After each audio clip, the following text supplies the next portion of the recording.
नमस्कार दोस्तों, leaf of life tree में आपका स्वागत है। दोस्तों, जिंदगी में ऐसे कई रिश्ते बनते हैं जो खून के नहीं होते और राह चलते चलते किसी मोड़ पे आपको कोई ऐसा शख्स मिलता है जो आपकी जिंदगी की दिशा बदल देता है। इसी तरह मुझे हमारे फ्रांस के मित्र डेमोल्की मिले थे। दोस्तों, ये एक इत्तेफाक होता है और आपको भी ज़िंदगी में इस तरह से बहुत से ऐसे लोग मिले होंगे जिनसे आपका कभी कोई परिचय नहीं रहा होगा, जिनसे आपको कभी कोई उम्मीद नहीं थी कि वो शख्स मिलेगा। और इस तरह वो शख्स जब आपसे मिला और एक दो मुलाकातों में या एक मुलाकात में ही उस शख्स से आप इतने प्रभावित हुए या आपसे वो शख्स इतना प्रभावित हुआ कि आप दोनों की जिंदगी में बहुत कुछ बदलाव आए एक दूसरे के लिए। इसी तरह मेरे मित्र डेमोल्की के मिलने से मेरे जीवन में भी बदलाव आए। ये खून का रिश्ता नहीं था, लेकिन खून के रिश्तों से भी बढ़कर था। और ऐसे रिश्ते जिंदगी में जब मिलते हैं और बनते हैं तो वो जिंदगी को एक नई दिशा देते हैं और जीवन बिल्कुल बदल जाता है। दोस्तों, अगर आपने मेरे मित्र डेमोल्की का पहला पत्र जो उन्होंने 2 जनवरी 1990 को लिखा था और इसके बाद का दूसरा पत्र जो 2 फरवरी 1990 को लिखा था, उनके वीडियो अगर देखे हैं तो आपको लगेगा कि उन्होंने उन पत्रों में मुझसे बार बार ये आग्रह किया है कि हमारी मित्रता लंबी चले, इसके लिए हम एक दूसरे को समझें और एक दूसरे को पत्र जरूर लिखें।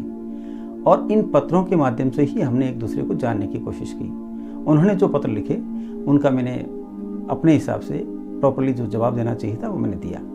और जवाब में मैंने भी कोशिश की कि मैं अपने बारे में, भारत के बारे में उनको जानकारी दे पाऊँ।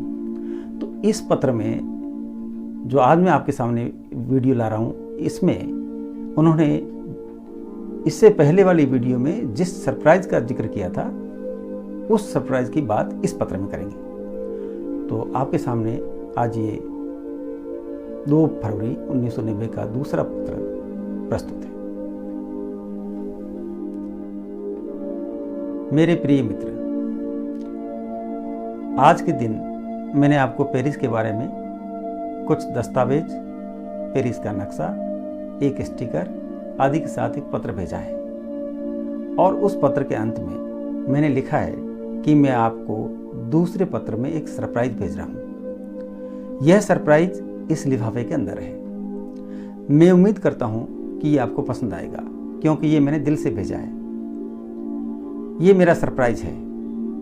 जैसा कि मैंने एक अन्य पत्र में लिखा था कि मैं जानता हूँ कि आप गरीब हो और मैं नहीं चाहता कि आप अपना पैसा खर्च करो, और आपके लिए मुझे पत्र भेजना कितना मुश्किल है क्योंकि ये महंगा है। लेकिन हम दोनों के बीच लंबी दोस्ती के लिए मैं कभी कभी आपके पत्र और समाचार प्राप्त करना चाहूँगा। ये केवल इस बात को सिद्ध करता है कि मैं आपकी मदद करना चाहता हूँ, और इसका यही तरीका है कि मैं आपको पैसे भेजकर मदद करूँ। फ्रांस में हम बैंक में पैसे नहीं रख सकते। ऐसा इसलिए कि भारत सरकार किसी विदेशी को उनकी स्थानीय मुद्रा के साथ भारत में प्रवेश की इजाज़त नहीं देती। इसी कारण मैं आपको अमेरिकी डॉलर भेज रहा हूँ। यह बहुत ज़्यादा नहीं है, लेकिन मैं दोहराता हूँ कि यह सिर्फ आपकी मदद करने के लिए है जो मेरे दिल से भेज रहा हूँ। मैं सोचता हूँ कि आपके लिए इसे बैंक से बदलवाना संभव होगा, या हो सकता है कि आप इसका कोई दूसरा उपाय खोजो। आपकी जानकारी के लिए बता दूं कि जब मैं भारत आया था तब मैंने बैंक से अमेरिकी डॉलर खरीदे थे।